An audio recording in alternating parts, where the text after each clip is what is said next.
He's so. He's sleeping. All right, a folks, lot good afternoon. and It not eating, is 3 p.m. and I'm going to call this wait, work session of the mayor and council to order, and we're going to just get right into it. First item on the agenda is the governing body. Councilwoman McPherson, I think she would like to move this. Is that right?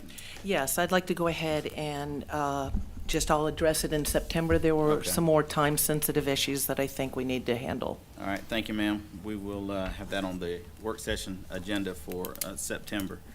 Okay, let me say from the outset that any items that require a public hearing will not be taken up in this work session. I'm going to save all public hearing items to the regular session, okay? So if you're here for a public hearing item, it will not be taken up in the work session today. All right, let's move on now to, and I'm going to have to make some notes on here, but Chris Montesinos, already up there. Let's get an update on the Villa Rica Livable Centers Initiative, the LCI study from Donald Zelfro, is that correct? With MKSK. All right, go ahead. We are here to provide the latest update on the Villa Rica Livable Centers Initiative Study. Project is through the Atlanta Regional Commission, and it's a planning study that looks in depth into a variety of community development issues, from housing to economic development and transportation infrastructure, and focuses on the greater downtown and Fullerville areas of the city. Incorporates about 80% of our Gold Nugget Trail master plan area. And I've got Donald Zelafro. Is that right? Yeah, close enough. Well, try Montesinos. That's hard enough for me. And he's going to provide us an update as far as where we are in the process leading up to the public launch of the study draft and concepts. So I'll pass it off to him. All right. Perfect. Welcome, sir. Go ahead. Thank y'all. I'll just say advance slide and y'all can take me to the next, or is there a button? This lady here runs that. Oh, wonderful. Okay. Thank you so much. All right, very good. Yeah. Let me give it one moment. Want to make sure it's not frozen. Might have to let her do it.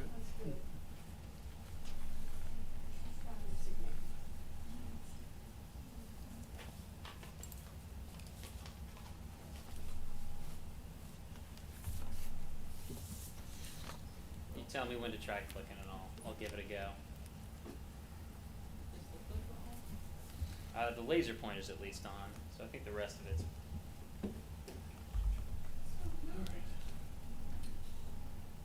yeah. No, I can see it's advancing on the laptop, but it's not following through to the televisions up front. Is Jim? I don't know where Jim is. Yeah, all that said too, if Well, listen, what we yeah. can, I can skip this and come back to it in a minute. Jim, you want to take a look at this just real quick? And yeah, the clicker's on. I can see it's advancing over there, but there's sort of a disconnect between the two. Yeah. Well, yeah, it's clicking. I was like, it's clicking there, but it's not showing up there. I suppose if technology fails us, we could bring the other board in here and sort of do it the old-fashioned way. That could work as well. all right, well, while they work on that, I'll call you back up in a minute. Let me just go ahead and move on. I want to go to B4, traffic loop repairs on Mirror Lake Boulevard and Shoreline Parkway. Bobby? Is Bobby here? Okay, Bobby, all the way in the back. Come on up.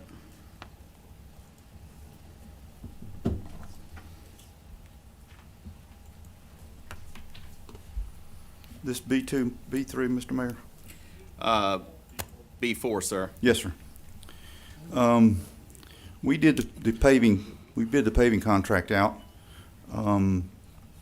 We assumed that the Mirror Lake Boulevard, Connors Road traffic signals and the Stockmar Road, not Stockmar Road, Shoreline Parkway were also on cameras. They were not. They were on a wired loop that they cut in the pavement. Yes, sir. When they milled Connors and they milled Mirror Lake Boulevard down to, they took those loops out. We ended up asking signal company that's located at Connors and Veterans Memorial in the city of Billerica. That's what they do. They do most all of the loop work for Douglas County DOT, and they do a lot of work for GDOT. We called them. We asked them to give us a price on putting those loops back as quickly as possible, and the price they gave us was in line with what they charged Douglas County and GDOT. So we went ahead in an emergency situation and had them put those loops back in. Therefore, we're asking the council to approve that after the fact. Right, and tell me the amount. $12,500. Okay, council, does anybody have any questions on this? All right, if there are no questions, is there any objection to making this consent number 1? No objection. Thank you. All right, thank you, Bobby. Alyssa, somebody let me know when we're ready to go back, if we have that working. All right, I'm gonna go on to B6. Bobby, that's probably you as well. Stockmar Road drainage at 2004 Hubbard Court. This is a bid recommendation for construction, sir. Go ahead. Mr. Mayor, we had, it's been like 4 months ago, we got a call from the resident at 2004 Hubbard Court about water coming off of Stockmar Road and just flooding their property. It's the first time I looked at it, and I went out and I'm like, I did all my research, pulled the final plat where it was recorded in 2003, and even though they put easements in there down both sides of this lot, they didn't put anything in place to account for this water. So the Mayor and Council approved the design fix from Georgia and West Engineers in Carrollton probably 3 months ago. We bid that out. We had 2 bidders. HNC Construction LLC, who's done a bunch of work for us, and Chatfield Contracting. We recommend going with the low bid of HNC Construction for $48,789.19. This will be paid for out of SPLOST. We got just enough to do it. Okay. That would be our recommendation. Now, that's Douglas County splost, right? Or is that Carroll County? I think it's Douglas County. It's Douglas, yes, sir. Okay, so, council, does anybody have any questions on this item? I'm guessing Mr. Young. that David has provided whatever legal agreements the city needs to get signed from the residents because you. We have easements, using the forms that David gave us. We have easements from the Mirror Lake HOA and the local resident to proceed. All right, any other questions? All right, if there are no additional questions, is there any objection to making this consent item number 2? No objection. Thank you. All right, Bobby, you got one more, but hold on, I'm gonna do it. If I find it, and I do find it. Okay, B7 is a request for temporary signage for 2021 Frontiers Rodeo. This is an item that comes before us and is sort of a joint endeavor with Clint Chance that the city has done for as many years as I can remember. And the request is to include up to 6 4x8 signs, up to 8 4x4 signs, and up to 75 18-inch by 24-inch signs. The motion is to give Villarica Frontiers Rodeo and Clint Chance permission to erect temporary signage for the 2021 event as requested in the attached documents. Council, do you have any questions? I just mentioned that they do go on private property. Okay, are there any additional questions? All right, if there are no questions, is there any objection to making this consent item number 3? No objection. All right, that was easy, wasn't it, Bob? Yes, sir. Thank you. All right, moving right along. Are we ready? Let's try it one more time. Yeah,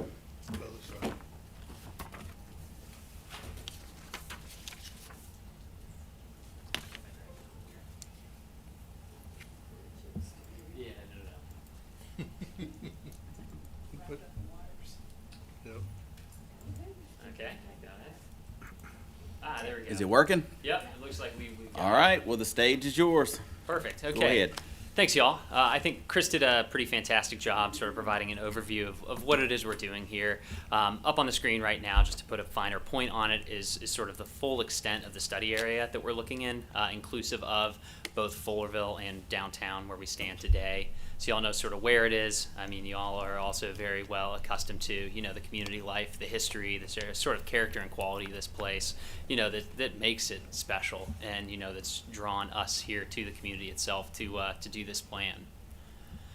Who we are, who I am, Donald Zella, I'm the project manager, and I work with MKSK. We're the lead consultant for the LCI study. We're a group of urban planners, landscape architects, and environmental graphic designers that specialize in just this, you know, creating place, working with communities to help, again, shape the place y'all want to live, y'all want to visit, y'all want to, you know, spend your time, you know, your dollars in. We're also joined by Tool Design Group. They are a transportation planning and engineering outfit to help go ahead and ground, you know, some of the larger visionary aspects of what we're looking at, you know, sound engineering practices and making sure that people can get around Villa Rica safely, you know, in their car, and particularly though with emphasis here on bike and on foot as well. So y'all sort of park, get out, and you don't have to get back into your cars, you know, when you come to spend time downtown or in Fullerville. And lastly, we're joined by BAE. They're a team of economic development strategists who are helping, again, that everything that we're looking at here is grounded in you know, sound sort of market data and realities for, you know, both the sort of location here, you know, Villa Rica, as well as the larger region. So really, as we're approaching this, you know, the way it is we sort of look at community planning is based on these three sort of pillars. This idea of, again, building on local strengths, you know, what is unique to Villa Rica and unlike anything anywhere else, is being sort of one of those totems. The idea that everything that we're going to be doing here is going to be aimed at really focusing on building for people and crafting a public realm, you know, everything that happens in between the buildings to go ahead and support, again, really a vibrant community life and a really welcoming and exciting place to be a person and be out and about. And if we've done really those two things right, you know, this idea of ensuring that we're, you know, sort of foregrounding and accentuating what's unique about Villa Rica, you know, focusing on building for the people, you know, that are here and that will, you know, are to come, really what we're going to do is sort of set the stage for long-term value and, again, really sustainable growth. So that's sort of philosophically how we're approaching this. The planning effort itself was structured into 5 major phases. We're right now here, you can see in that sort of green box in phase 4, the development concept plan. Spent a lot of time to date peering over maps and data, you know, performing various sort of technical analysis as well as talking to folks in the community. And we're now taking all of that sort of, again, technical data as well as, you know, those conversations, what we're hearing from y'all, and are translating that into some larger sort of district-wide sort of proposals for how everything knits together. And then looking specifically at a few specific sites where we're diving a little bit deeper and actually trying to, you know, apply sort of form and shape to 2 particular study areas. So as I mentioned, that sort of analysis and assessment period really involved a lot of plan review and alignment. Y'all have been busy planning, so we want to make sure that we're, you know, building on that foundation y'all have set. We're continuing to sort of update and check the data points, you know, ourselves, do this sort of existing conditions analysis to ensure that the things that were true, you know, 2, 5, 10 years ago, you know, still hold true, or again, maybe have evolved a bit and need sort of rethought, both in terms of sort of the physical and built environment, as well as the sort of housing and market analysis. And then throughout all of that, you know, making sure that we're sort of here, boots on ground, you know, fact checking the things that we're seeing on the maps, you know, on our computer screens. And sort of to that point as well, you know, to sort of ground truthing, you know, fact checking, a really important piece of this, something that's sort of, you know, been with us throughout this process has been engagement and outreach, ensuring that we were present. You know, we were really reaching out to source, you know, as many different voices, as many different ideas for the future of the community as we possibly could. And to date, there's been a few ways that we've done that to ensure that we're headed down the right road. The first monthly, we'll meet with a team of, you know, city staff, Chris, Janet, Tom and others sort of, y'all have popped in at various points to sort of see what we're up to. We have an advisory committee made up of stakeholders, property owners, business owners, folks with vested interests in our study area that we've met with quarterly to sort of source ideas from, again, share materials with to ensure that we're headed in the right direction. We've conducted stakeholder focus groups where we've sent open sort of invitations out, to the community and targeted others that weren't a part of the advisory committee, but again, have sort of vested interests in this place to help, sort of thicken that idea of what it is we're doing here. And lastly, what we've sort of done to date was create a project webpage on the city's site and hosted a large vision survey that we cast out to everyone in the community. And during the 2 weeks that was open, received almost 210, you can see 209 responses there, which, looking at sort of benchmarking, was really fantastic engagement, as compared to sort of previous studies. So, kudos to, staff, kudos to the community for really spreading the word and sort of leaning in to make their voices heard. So throughout that, we heard a lot, some sort of key themes here, but heard a lot about how great downtown is to sort of gather and visit. It is the core, it is the heart of the community itself, and it is that sort of small town charm, the history that really sets it apart, and that, even as the community evolves, we want to make sure is sort of not lost. And expanding out too, is we heard stories, heard comments about the sort of history of the place, particularly Fullerville came up quite a bit, is something that not many people were aware of as they sort of traveled through, but those that, stopped to take a second look, or really sort of lingered within, recognized, I think, the tremendous potential and the tremendous history that exists there today that can be sort of celebrated, can be elevated. So what we're trying to do, really is connect all those dots, make sure that the sort of liveliness and vibrancy of the downtown, will sort of support and bolster, a sort of evolving Fullerville and vice versa, and make sure that, those two places are again connected and supporting each other's, mutual success. So just a couple of comments, specifically pulled from that survey. People also, talking about, again, a desire to maintain, kind of foreground the history, the sense of community, to grow, but again, not lose, what it is about Villa Rica that brought them here in the first place. Again, celebrating sort of the history of Fullerville and getting into some pretty big transformative ideas, even, about sort of street improvements and sort of network sort of moves in downtown to carve out more space for people. So y'all can sort of peer over that. I believe you have it on your screens and should have copies of it. And we can make full copies of our engagement summaries available to y'all as well, should you want to dig into the data a bit further. But as I mentioned, after sort of all of our analysis, our conversations, we're looking at both the sort of district scale here, where we're talking about improvements, again, to make all of these places better connected, more cohesive, more safe, more comfortable, more friendly, and more welcoming. And then zooming in to two particular focus areas. One you can see is the Fullerville Mill District, there in purple. And then the second is going to be downtown Villa Rica, which you see there in red. So we're sort of zoomed in now. You can see, I guess the pointer doesn't go there, but Rock Mart and sort of Old Town is basically in the sort of center bottom of that circle. You can see Fullerville Park there, the big sort of green, and the mills themselves, peppered with all of those purple labels on the left, with the proposed Gold Nugget Trail running through it. But we're looking at more detailed design moves here that, as Chris had mentioned, for Fullerville in particular, really, sort of foster this culture of creativity and entrepreneurship, building on the sort of productive legacy, the industrial past of this place, but again, looking forward to a sort of a new future for it as well. We want to make sure that the sort of neighborhood scale and quality and character, isn't lost here.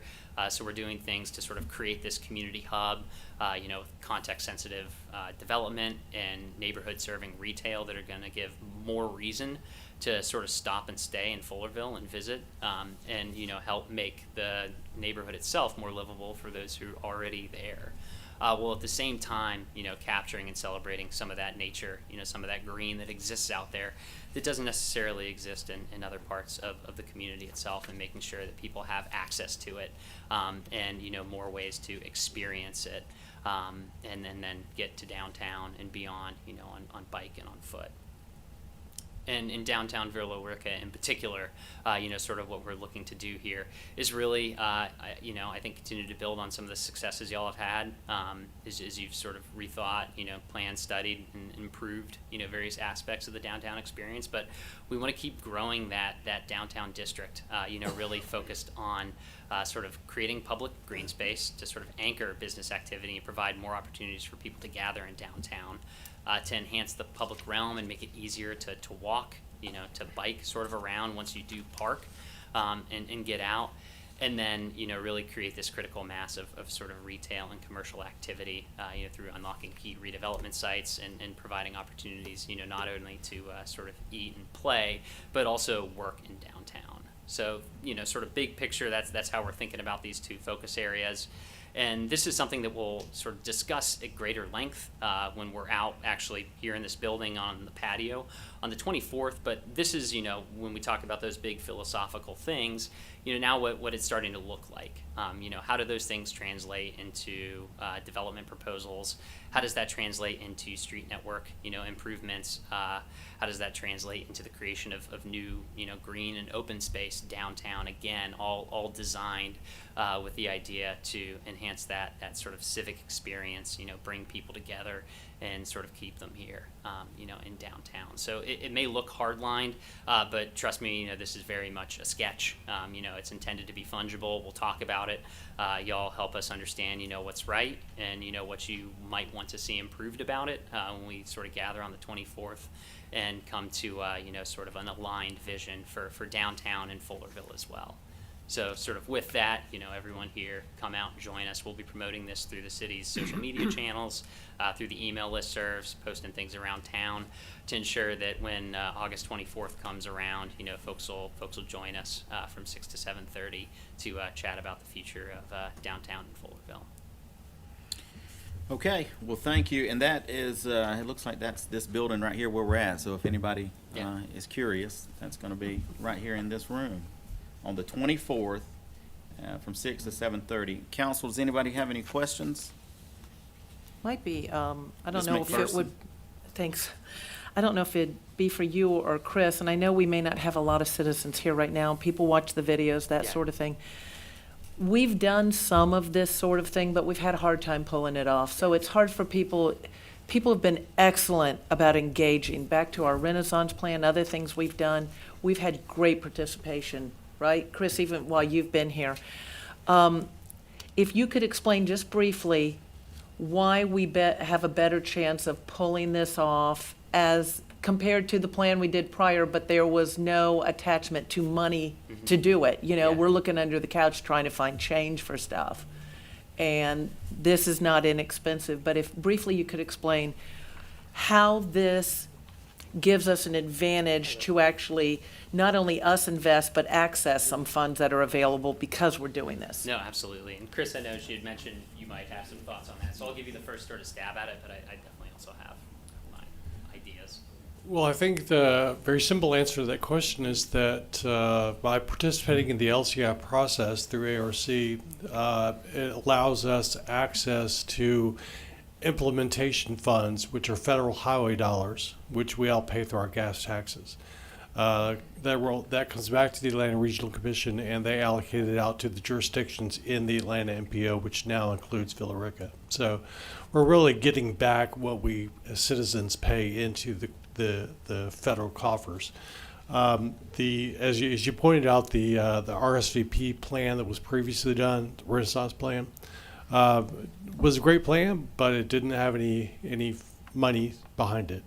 This program is an 80% funded from the federal government with a 20% local match.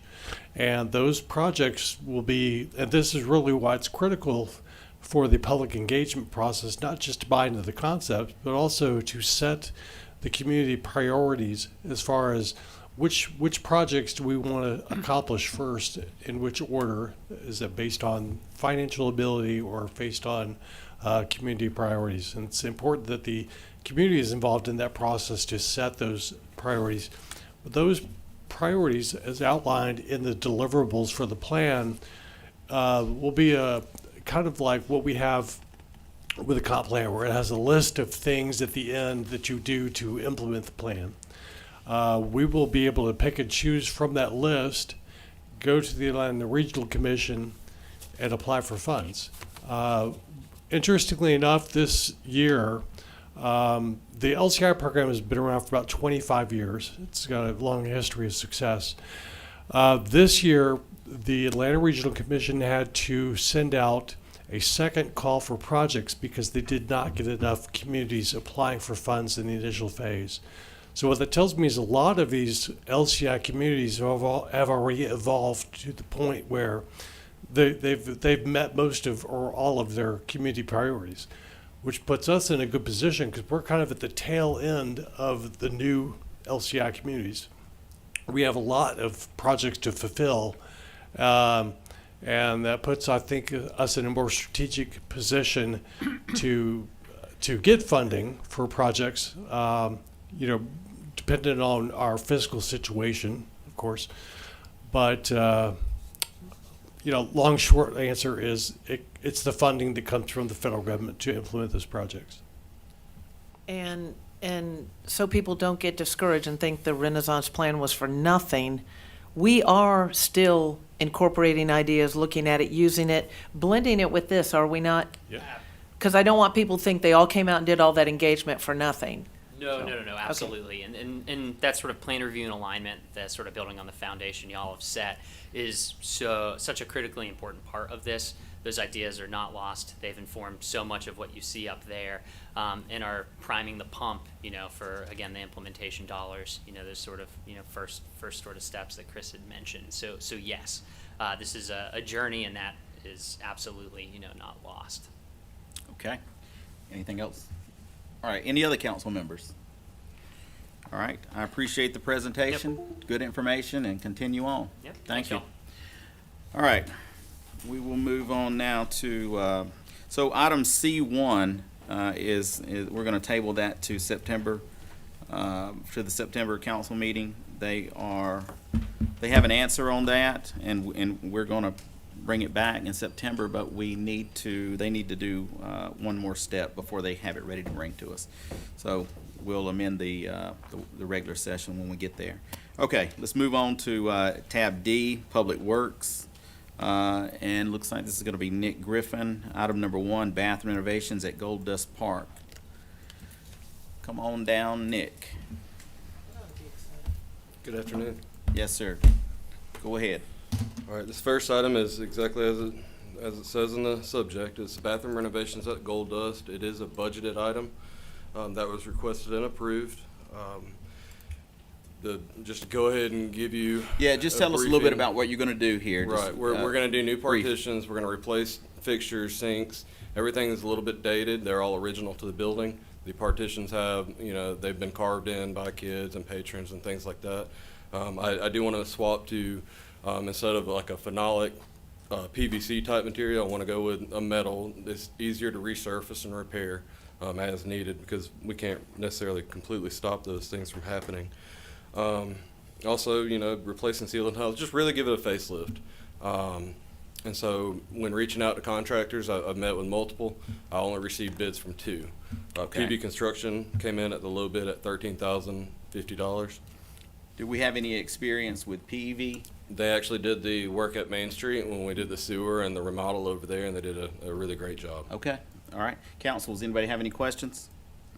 All right. If there are no questions, is there any objections to making this consent number 4? No objection. All right. Nick, moving along, bathroom renovations at the V-Plex. The exact same scope of work that we're doing at Gold Dust, we would like to do at the Civic Center as well. Again, PV Construction came in at the low bid at $10,450. It is a budgeted item. All right. Council, any questions for Nick? If there are no questions, is there any objections to making it consent number 5? No objection. Thank you. All right, Nick, Avanti Building and Welcome Center exterior painting. Go ahead. Yes, sir. So preparing for next year's budget and coming up with capital projects, we met with Harrison Contracting to discuss another project that we would like to have budgeted next year. During the discussion, from my understanding, there is money left in the tourism product development line that needs to be spent this year. And so we all kind of came together, and we'd like to give the Avanti building a facelift as well. We see other businesses in downtown Rica painting and kind of renovating their businesses, and we want to lead by example. So I met with 3 companies to discuss painting. What we would do, we wouldn't paint the entirety of the building. We would paint the front of it, the dock, the building that's visual from the road and from patrons that are visiting the amphitheater, et cetera, during events. So we paint the front, the left, pretty much the front and the left side of the building entirely. That'll include the metal, the CMU, the gutters, soffit, fascia, just about anything that is visible. We'd also paint the bollards and handrails at the amphitheater, et cetera. So I would like to engage with Harrison Contracting. I actually met with them for the first time during this project and when we were discussing it, and they approached me. Yvette got us in contact with each other. They painted our library, which I wasn't aware of. While they had a meeting in one of the rooms at the library, they walked in and they noticed a little I-beam was peeling its paint. And since they painted it, they've offered to repaint it for free. Of course, they want to stand behind their work. So I've done a little bit of research and met with their CEO, and they're actually a really big company that I'm learning, or that I learned. And they seem like they really stand behind their work. I've seen a lot of their projects that they've done, and they do really quality work. So then again, they're not the lowest bid, but they are in the middle, and I know what kind of quality we will get if we do engage with this company. You're getting really good at this. Am I? Yeah, you really are. Okay, anybody got any questions? Of for Nick? course. Mr. Young. Nick, it mentioned that the company provided renderings, color choices, recommendations. Have you made any selections in those yet, or is that yet to come? We have made a selection on what, if this is approved, that we would like to go with. Could you send out a FYI to the city council on what you're planning to make it look like? Absolutely. I can send that through the email. I'd You like can to get a see good that, too. visual. I think it'll look really well. Mr. Carter. Yeah, what is it, what do we know about Five Start Painting? I noticed they were the low bidder. What do we know about them? It was a great gentleman that came out, but not a lot. I haven't seen a lot of their work that they've done. I know it's through a neighborly organization. So apparently this is a conglomerate of many different businesses, and it's kind of like a franchise from what I gather.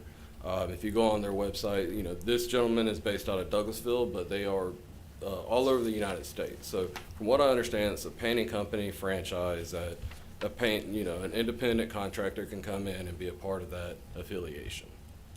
So with that being said, I'm not saying anything negative about that company, but the Five Star Company is essentially a brand, for lack of better words. So you haven't worked with them? No, sir. Where you do have some experience at the library with the other Yes, sir. vendor? Okay. Anyone else? Ms. McPherson? Yeah, I just have one question from when I was looking at this, since we're painting and sprucing things up, and I knew we were using those funds from Hotel Motel, what's it called again? Tourism, product development. Yeah, product development.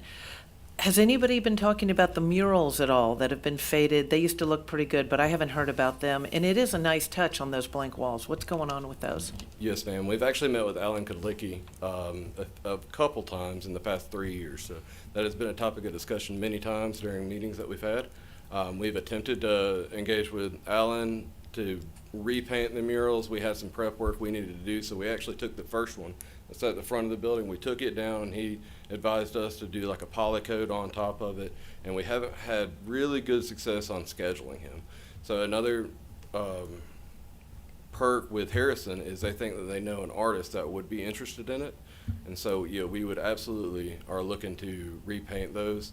During the Avanti painting, if approved, we'll have all those murals down anyway, so it'd be a perfect time. We just got to find that one individual that would like to do the work. Yeah, he was the original, but I'm guessing somebody pretty good could, I think so. You can trace especially when it's more of touching up, not starting from scratch. Okay, well, that's good to hear. So you think we're going to do something? Absolutely. Yes, ma'am. Okay. That's good info. Anyone else? Okay, if there are no more questions, is there any objection to making this consent number 6? No objection. All right, thank you, sir. All right, Nick, moving right along. Cinder block underpinning of the trailers at the distribution facility. Go ahead.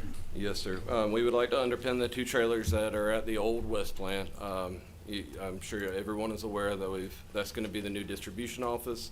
We explored the options of different types of underpinning, and obviously a cinder block or CMU type underpin would be the greatest option, or the most durable, reliable, something that we will know will last.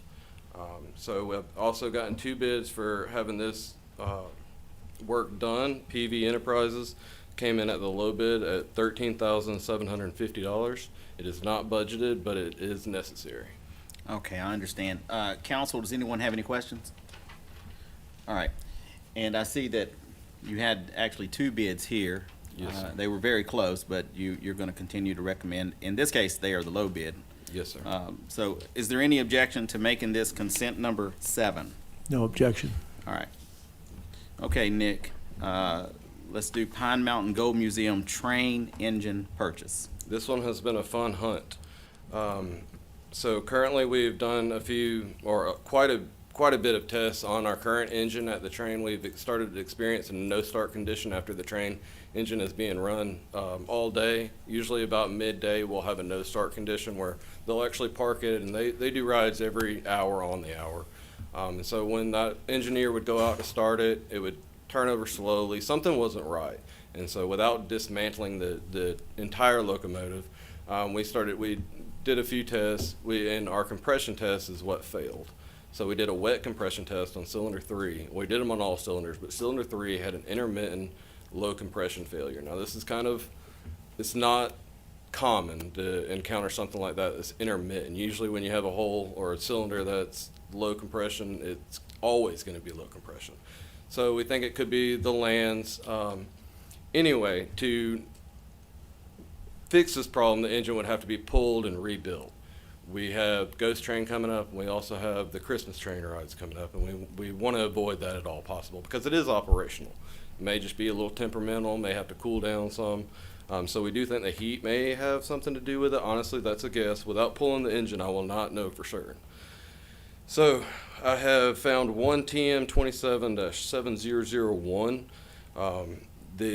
This company is Wisconsin Motors or Engines, and they have offered to rebuild us a replica engine because obviously ours is unique. This engine actually it's put in portable generators and welders and mainly forklifts. So the engine itself was common.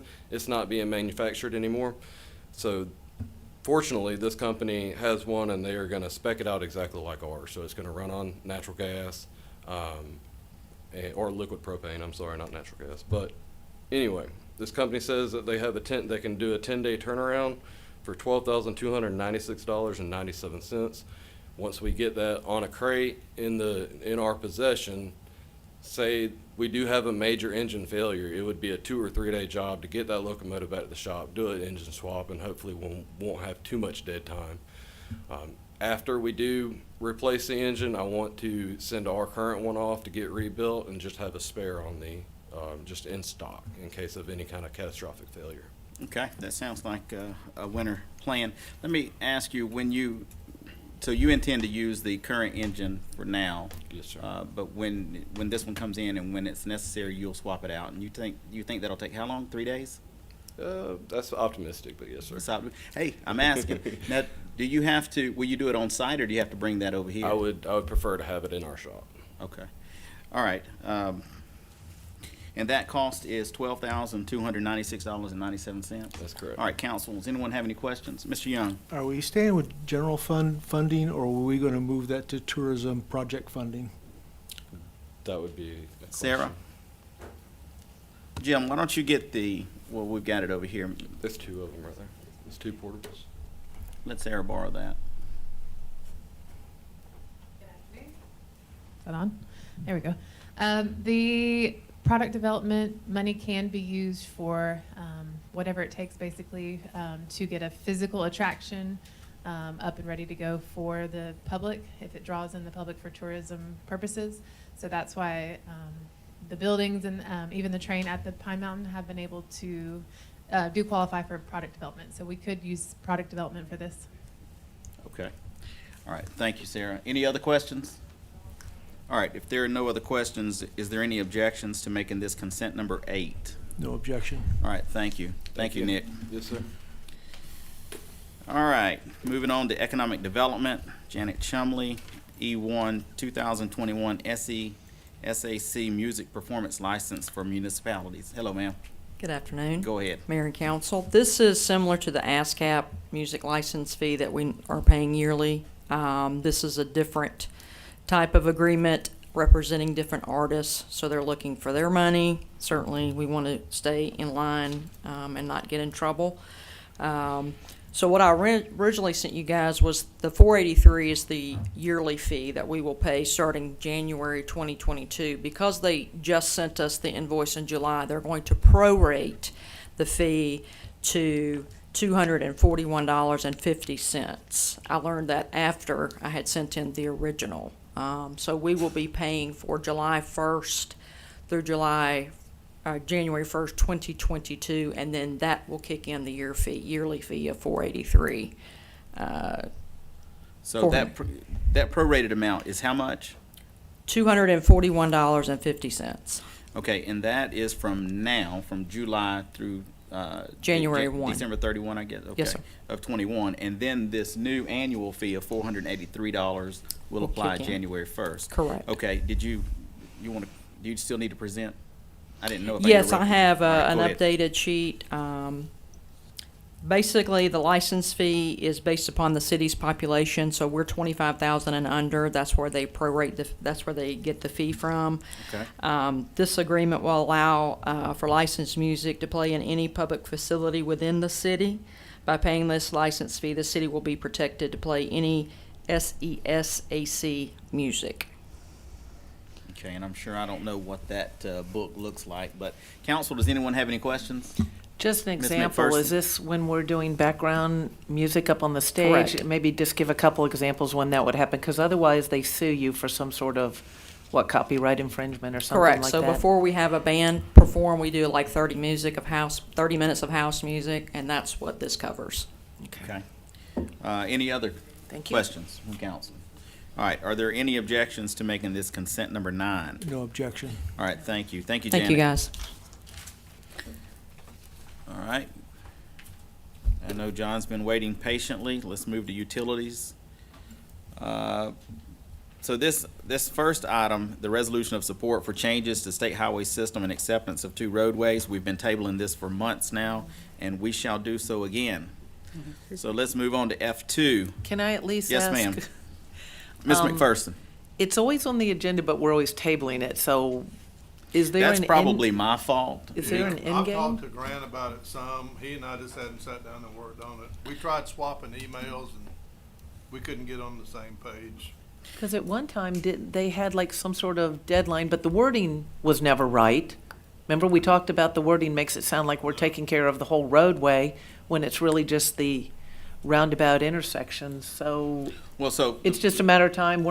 Is anything bad happening because of this delay? no. Not yet. Okay. The reason I say it's my fault is because I don't typically like to take items off of the agenda so they keep getting reprinted. He's just not ready for it yet, but I keep letting it go onto the agenda, so Okay. that's why it keeps coming back. He's still working on, as you said, an understanding of the language. Okay, John, we will do F2, distribution, collection, piping material. Go ahead.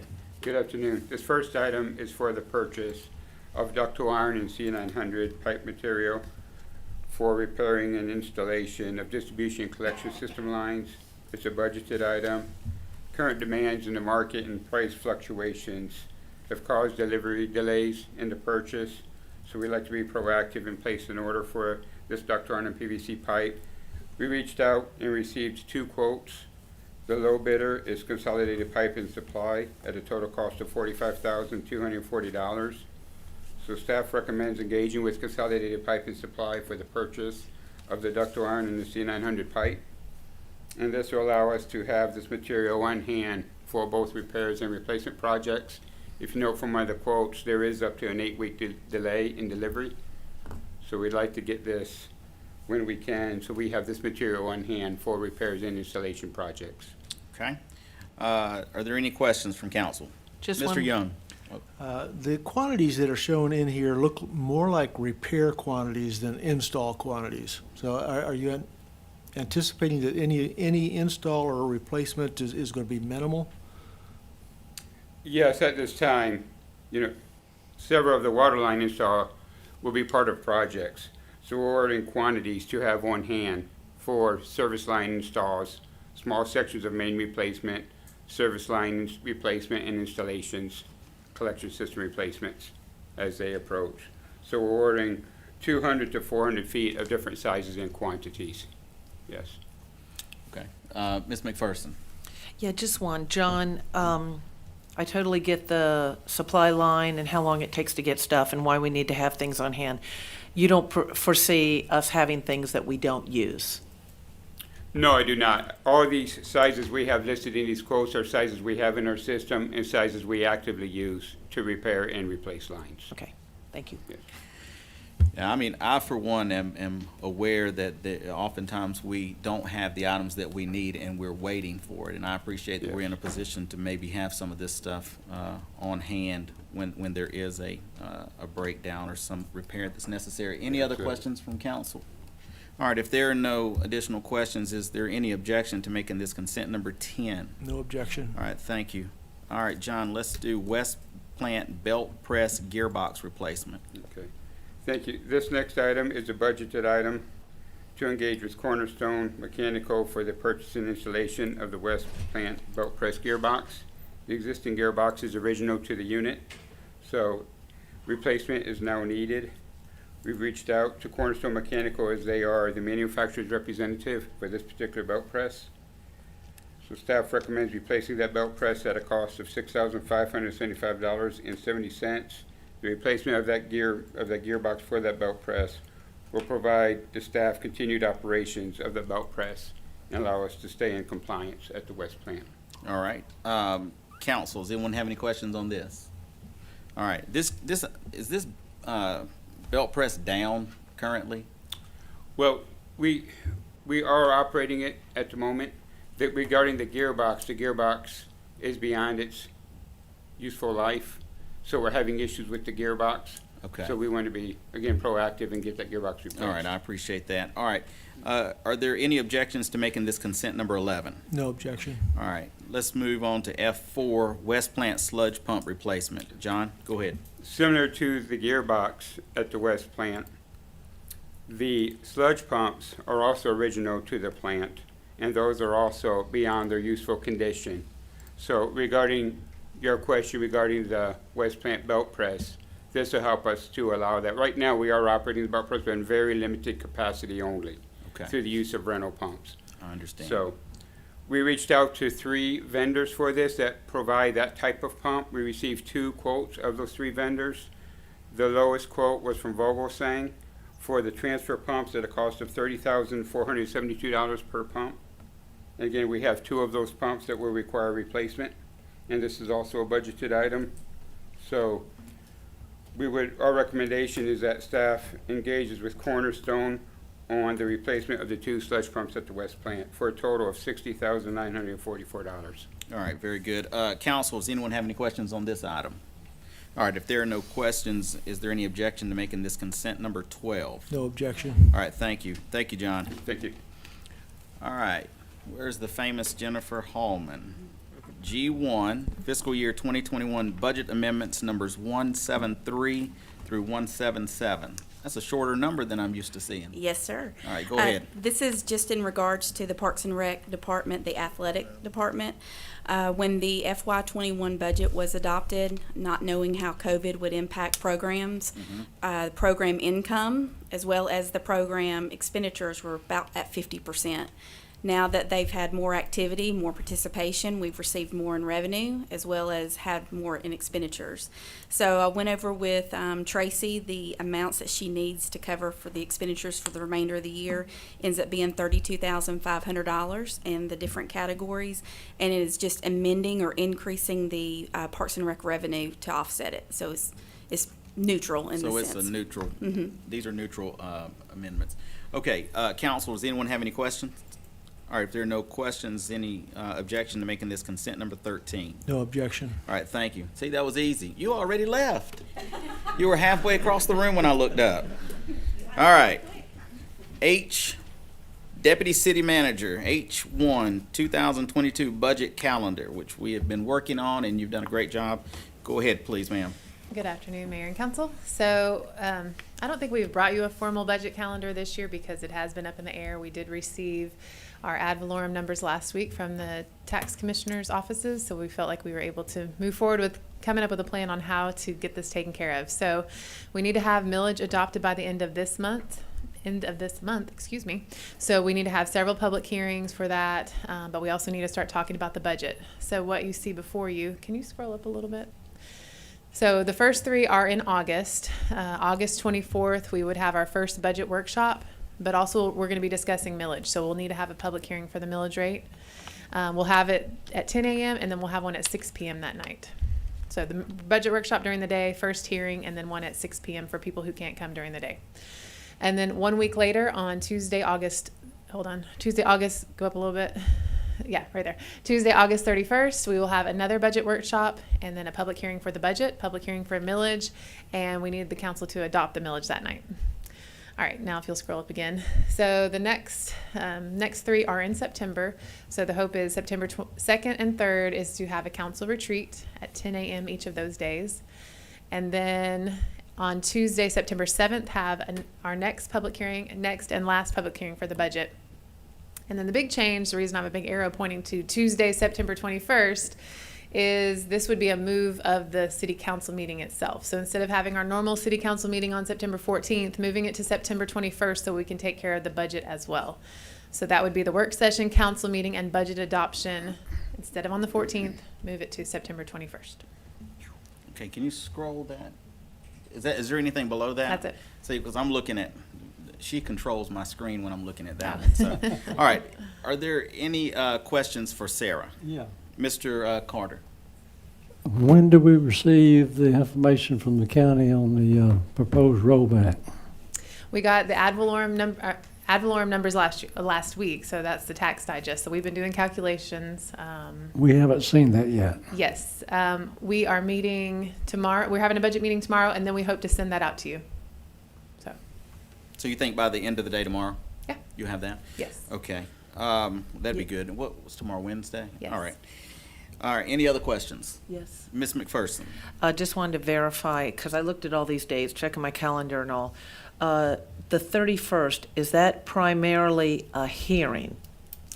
That is our second budget workshop, and then yes, there will be a budget hearing and a millage hearing. But there'll still be a workshop? Yes. There's a good chance I will not be able, well, I have a meeting several doors down that I run that same night that I have to be at. But all the other dates looked pretty good, and I did have a question about the 21st, and you clarified that because I'm like, that's not our council meeting night, so it would take the place. Correct. Okay, so I would have to miss that one, but I should be able to be at everything else. Okay, and you're still working on the retreat. Will you get those out to everybody after this? Yeah. Maybe not today, but tomorrow? I was waiting for this to be approved, then we'll start sending out calendar invites and get that done. Yes, ma'am. Everybody's Okay. Is there any objection to making this consent number 14? No objection. All right, thank you, sir. All right, thank you, Sarah. All right. We're going to move on to tab I, the city manager. Did you want to make a change to this item, or is this going like it is? Okay. I1, approval of work order 17003.10A with Brennan Jones to design the town branch interceptor and oversee construction. Is this a design and build? Go ahead. I mean, it's not a design build the way that that's used in the business. Okay, but he's going to build this, though. Yeah, I mean, the engineering has been done and we've awarded the contract, and now we need him to have the money to oversee the construction. All right, go ahead. So on Cleghorn and Anderson, we're making road improvements, sidewalk improvements, putting in a new water line, and around the curve, there's a creek, and for some reason, there's 2 sewer lines over there. So I asked Brennan to take a look at getting rid of those 2 lines because they're taking up land that could be developed, putting in one line on as close to the creek as we can to maximize what we can build over there. And so that's what this project is doing. And I need authorization for him to oversee the construction. Okay, council, any questions for Tom? All right, if there are no questions, is there any objection to making this consent number 15? No objection. All right, thank you, sir. All right, I-2, call for special referendum to allow or deny the package sale of distilled spirits within the city. Mr. Mecklin. Yes, sir, Mr. Mayor. That is a submission for the council to make a determination as to whether or not you want to submit to the voters of the city of Villa Rica the opportunity to approve or deny package sales within the city. Previously, it required a petition with 35% of the voters from the last election signing off on it before you could have such a referendum. The General Assembly changed that law this year to reduce the amount to 20% of the registered voters, but it also gave the city councils the opportunity to go ahead and call for the referendum. This does not support or oppose the sale of packaged sales of liquor in the city. It simply allows a referendum for the voters to decide whether or not they want you to consider it or not. If the matter fails, then you can't bring it up again for 2 years. If it passes, then you still have to, the council has to consider whether or not it wants to authorize this package sales within the city. You're not required to, even if the referendum passes, but at least you will have some indication as to how the public feels about it. Okay, so the only question here is whether or not to put on the ballot the question about the sale of packaged distilled spirits within the city, whether the public votes yes or no. That's what this is, right? It is. It is. By voting on this, you're not expressing an opinion whether you favor it or oppose it. Okay. Counselor, are there any questions? Yes. All right, Ms. McPherson. David, I know part of the reason, at least part of the reason you brought it to us has to do with the change in the law, because it's changed, so it makes it still sounds a little onerous for whoever wants to propose it and bring it themselves, but a lot less than it used to be. I could not remember the numbers, so thank you for clarifying that. I know it was very onerous before. So other than that, is there another reason, timing-wise, you would bring it to us now? Yeah, one of the reasons that I chose to bring it to you now is exactly that reason. In the past, the city has been contacted over and over and over again by people who've expressed interest in getting a petition up when it required 35% of the voters. Probably 3 or 4 different people have asked that question within the last year. With the number of voters reduced to 20%, I fully expect that we'll get a petition in within the next 6 months anyway. One of the reasons to bring it to your attention now is that we have a window of opportunity between now and probably, I think it was September the 8th, that the election superintendent said that if we chose to call for the referendum, that it could be combined with the general election being held in November, which is good for the city, and that we're already going to have an election, and therefore we would not be incurring any additional cost to put on the referendum. If we wait until sometime after September the 8th and that petition from a citizens group comes in, then you'll be forced to call for a special election, which would probably be held in March. And if it's not held in conjunction with the general election, then the city bears the full cost of that election, which, you know, it's not a huge amount, but it is a cost that if we choose to act tonight, we can avoid that any cost. Okay, so 2 quick questions. If we didn't do it this time and it ended up coming in March, do we have no primaries in March that it could be wrapped in with either? You know, I haven't looked Because we're into that. going into There may be some, but I don't know. And do we have an estimate on the cost, if we have to bear the brunt of it? You know, I've had people. I think it's probably in the $5,000 to $10,000 range. Okay. What do we budget for elections now? Okay. That's our share. Okay. All right. Thank you. Are there any other questions? So it would be an Mr. Young. unbudgeted, it would be an unbudgeted cost in March, or unless we put it in the budget we're gonna work on coming up. Right. All right, any other questions? All right, if there are no other questions, is there any objection to making this consent number 16? I don't hear any. What, I don't hear any. No objection. All right, what did you say, Mr. Young? he said that Ms. Shirley might have raised her hand. Did you raise your hand? Yeah, I wouldn't have a problem with being on the list, but you know I'm gonna vote against alcohol, period. All right, thank you, ma'am. So I'm going to make this consent item number 16. All right, let's move on to I3. Agreement with GDOT for roundabout lighting assistance for State Road 8 at CS 352/CS 968/Connors Road, PI number 0015679. Tom, I should have made you read that. Bobby, where'd he go? He's back there, but he's You wanna ducking. come help me with this in case I need you?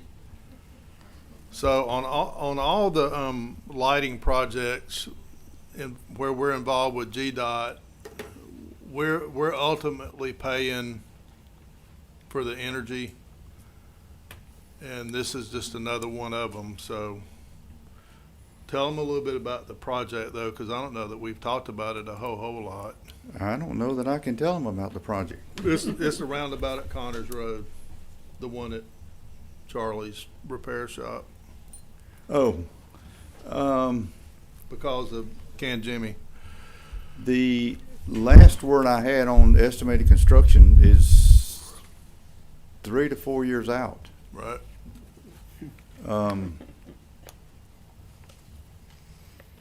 But when GDOT does that, you know, any kind of lighting that's installed, they look to the local government to pay the power bill.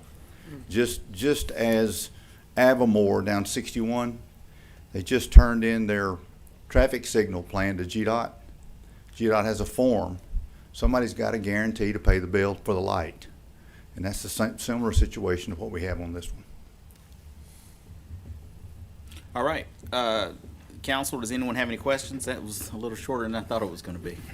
Last time you talked about that, you went into how many there were and all the usage. All right, Mr. Young. Bobby, these lights, they'll be in, the GDOT's gonna install them. We're responsible for energy operation maintenance. Will we be leasing them from Georgia Power, or is this a purchase like we did for the lights downtown because it was cheaper? This will over longer? probably be an upfront charge like we did downtown, Okay.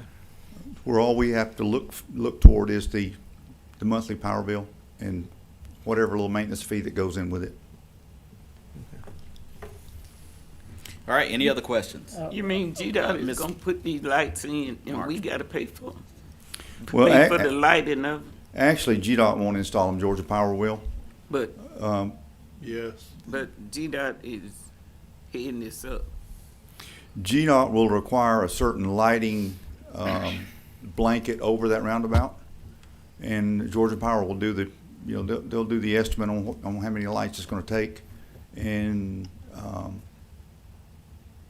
Georgia Power will install them, but they want somebody to pay the power bill. So why can't GDOT do it since they put the roundabout? It's not a question for you to answer, okay? Not the way it works. I'll say this: Not the way we it have works. we have street lights all over town, Oh, yeah, that's and ours. along GDOT corridors. We pay the monthly bill on them. That's just the way it is. Okay. Mr. Carter. Do we have any idea how many lights and what kind of costs we're talking about here? No, sir, I have no idea. I haven't seen it yet.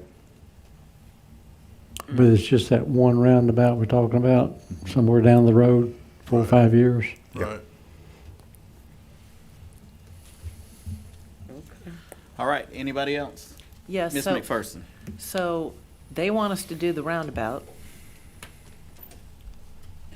The There- lighting gets put in. We don't pay for the lighting to be put in, but we pay to run it. I mean, the electricity or whatever.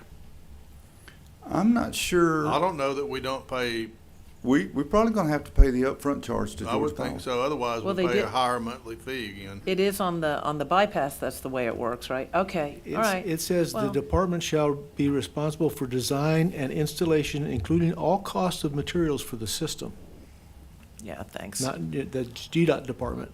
I Yeah, read it but- all about but a I week think- I ago. think we're still gonna get back into the issue of the way that that's done. We want it done with the prepayment so that we get a lower minimum, or Yeah. we pay the higher minimum forever. I think Yeah. that system word that you just read has to do with the roundabout itself and all the construction associated with it. Okay, Okay. because I read it about a week ago and I did not remember all those details. But we do benefit. I mean, that's a horrible intersection. So when they do that roundabout, it will be helpful to us. too. All right, anything else? All right, if not, is there any objection to making that consent number 17? No objection. All right, thank you very much. Thank you, Bobby.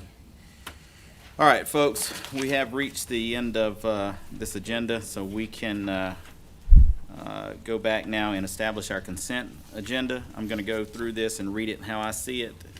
If you have any changes to note, please wait till I finish, and I will, I'll hear that.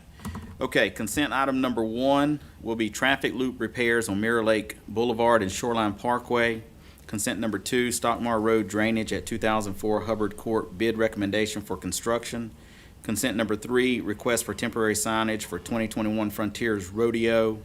Consent number 4, bath renovations at Gold Dust Park. Consent number 5, bathroom renovations at V-Plex. Consent number 6, Avanti Building and Welcome Center exterior painting. Consent number 7, cinder block underpinning of the trailers at the distribution facility. Consent number 8, Pine Mountain Gold Museum train engine purchase. Consent number 9, 2021 SESAC music performance license for municipalities. Consent number 10, distribution/collection piping material. Consent number 11, West Plant belt press gearbox replacement. Consent number 12, West Plant sludge pump replacements. Consent number 13 is fiscal year 2021 budget amendments numbers 173 through 177. Consent number 14 is 2022 budget calendar. Consent number 15, approval of work order 17003.10A with Brennan Jones to design the town branch interceptor and oversee construction. Consent number 16 is the call for the special referendum to allow or deny the package sale of distilled spirits within the city. Consent number 17, agreement with GDOT for roundabout lighting assistance for State Road 8 at CS 352/CS 968/Connors Road, PI number 0015679. Does anyone see anything different? Okay, hearing no objections, Madam Clerk, that will be the consent agenda. If you'll prepare that. All right, I'm going to move on now to public comments. All right, I only have one person on the sign-in sheet, so there's 2 pages. Oh, they're from the same house. All right, Jody Mount, 214 Rockmart Road. see, you're old hat at this. Yes, I am Give old you hat 3 at minutes. this. Yeah, okay. So, I again want to reiterate, I am totally against spending any time, resources, money, thinking power on golf carts on city streets. We need sidewalks. We need sidewalks, folks. I have new neighbors, 4 children. She likes to walk. She's walking on Old Town Road just off of North Dogwood. Some person comes barreling down there, almost takes her and the kids out, then has the audacity to stop, back up, roll his window down and say, "You and your 4 kids need to be on the sidewalks." People, there are no sidewalks. Now that's just ridiculous. You know, we need young families. I am so excited that they're here. You know, we need to give them what they want. They want recycling. They want safe places to walk. These are all the same things I want, and I'm not a young family, just had another birthday.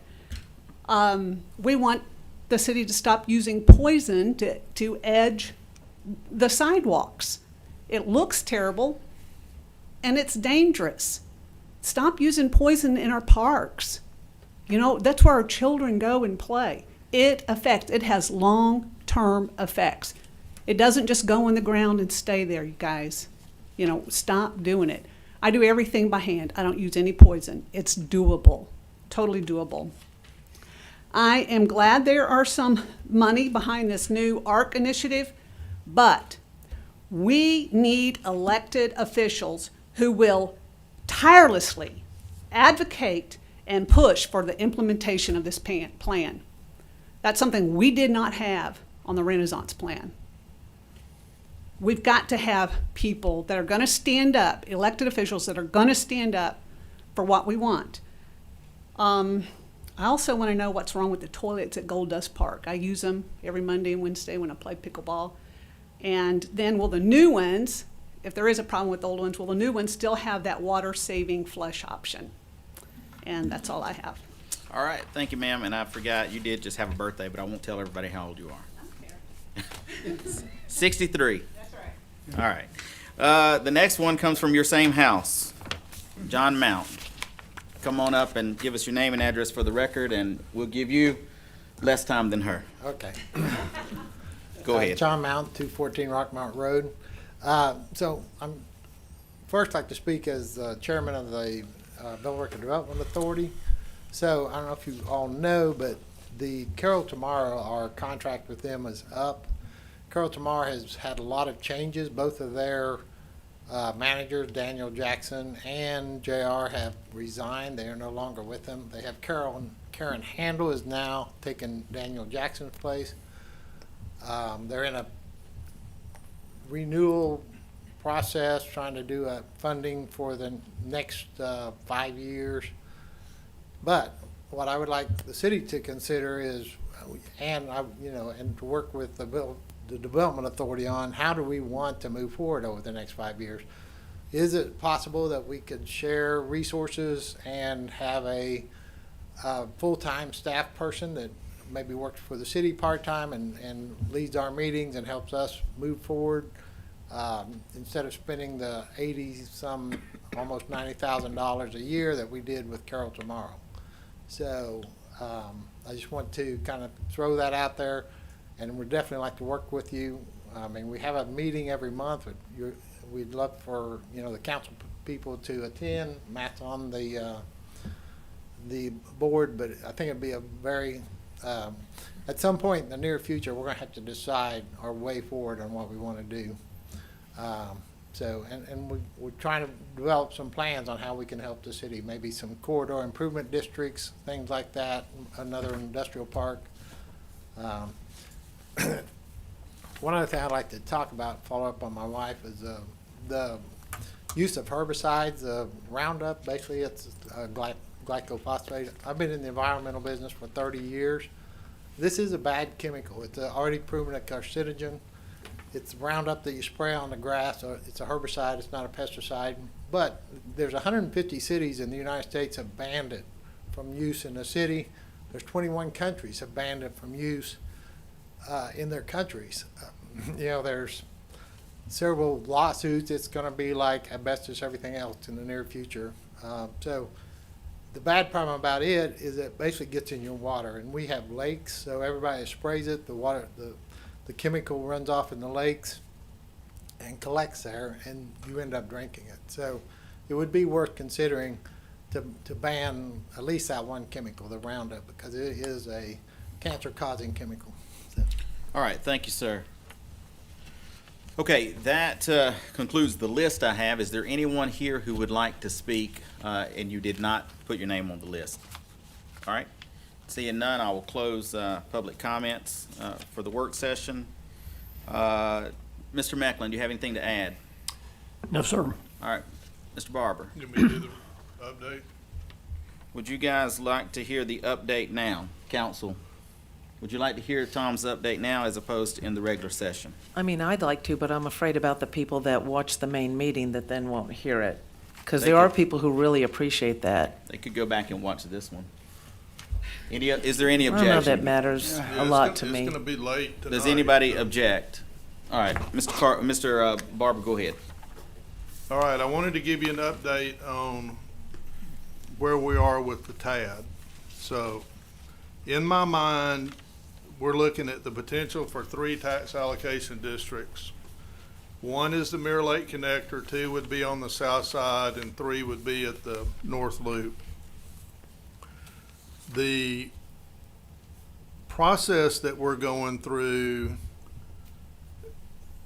is proven to be difficult because the needs of the city, the needs of the developer, the needs of the county, and the needs of the school system don't mesh. In particular, the school system does not want to see development in the TAD that produces school children. But in almost every case, there is a residential component to the proposed development. So if you think about the kinds of things that don't produce school children, you're talking about industrial development, commercial retail, maybe senior housing. But there's not enough or office, there's not enough demand for all of that, or it's not appropriate to fill these districts. It also doesn't work if we put municipal facilities in there because it doesn't generate any property tax. So the idea of doing the TAD is proving to be a much better idea than the reality of actually getting the developers to participate in the way that would be best for the school system. Without the school system's participation, there's not enough millage to make the projects work. So we'll see how it works out.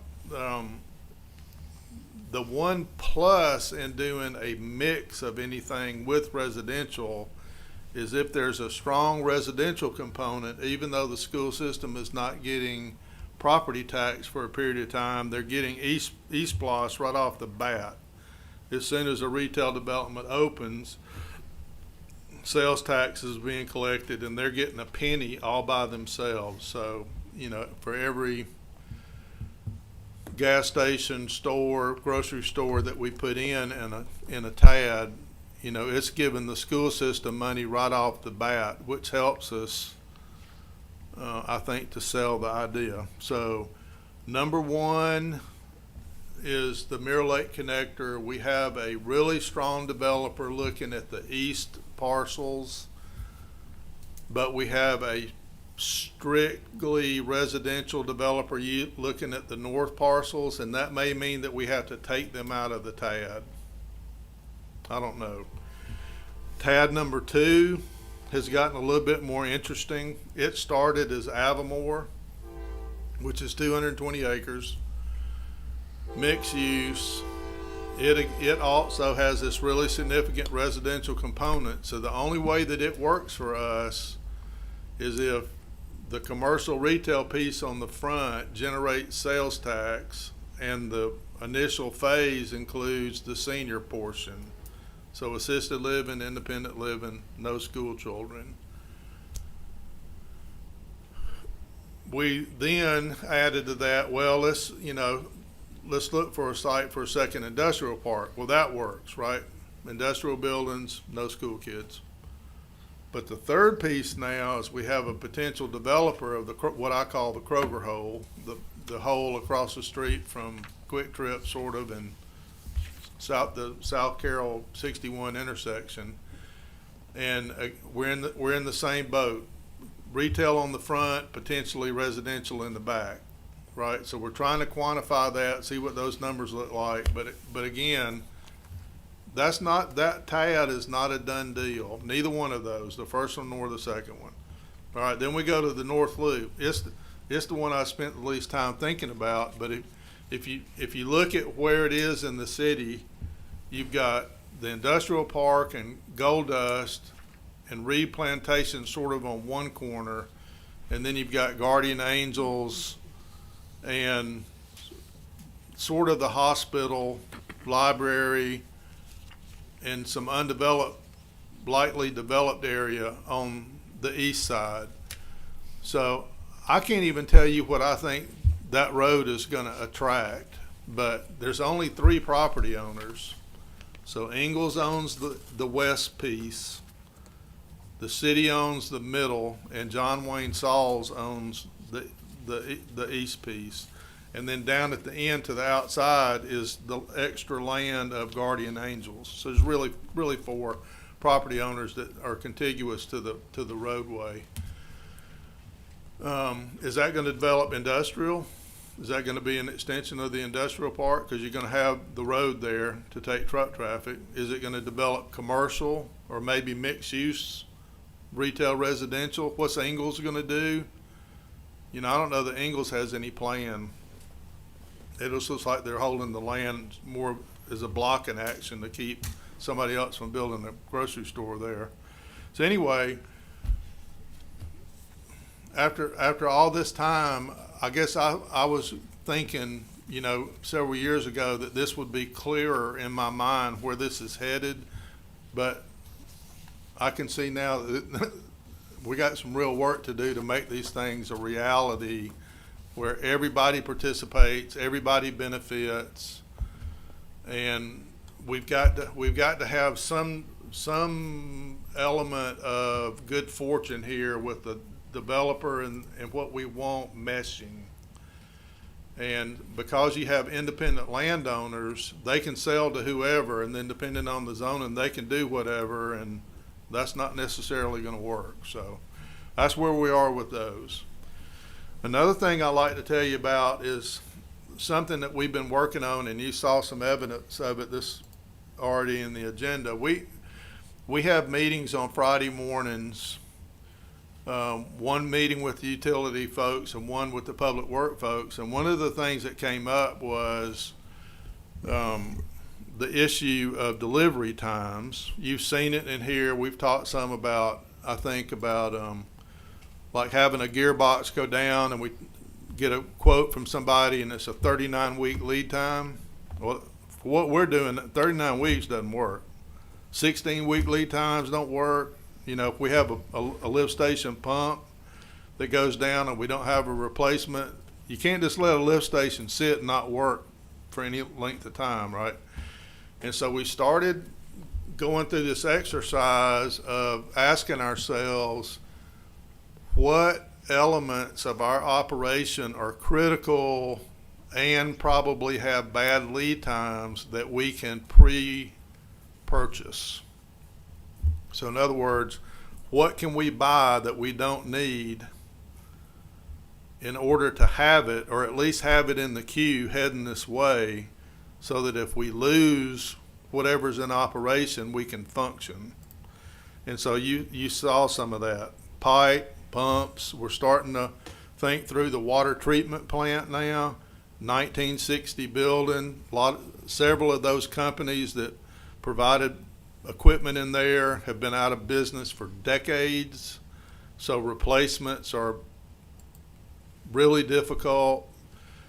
On top of COVID and logistics and delivery, before I got here, that building was a problem. So we're thinking through that. So the place where it seems to be the most relevant is utilities, right? Lift stations, the treatment plants, both on the water and the sewer sides. Anyway, so just so you know, if we start bringing stuff and you're adding it up in your head and you're going, you know, like, man, has every lift station got a pump out? No, probably not, but we're starting to buy some things to get it in the queue. So just so you know what we're doing. We're sort of taking that approach with people too in one place. So you've watched the struggle that we've had in the 2 competitive areas, right?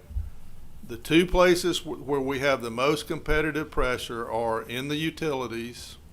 There's not enough people for the number of jobs that are out there, and then in police. And so one of the things that I've told the chief that I'd like for him to do is, if and when we have the good fortune of getting fully staffed, that we keep sourcing people and moving them through the pipeline, even to the point that we hire a person or two more than we have budgeted, so that we can get them in the pipeline, because that has a lead time, right?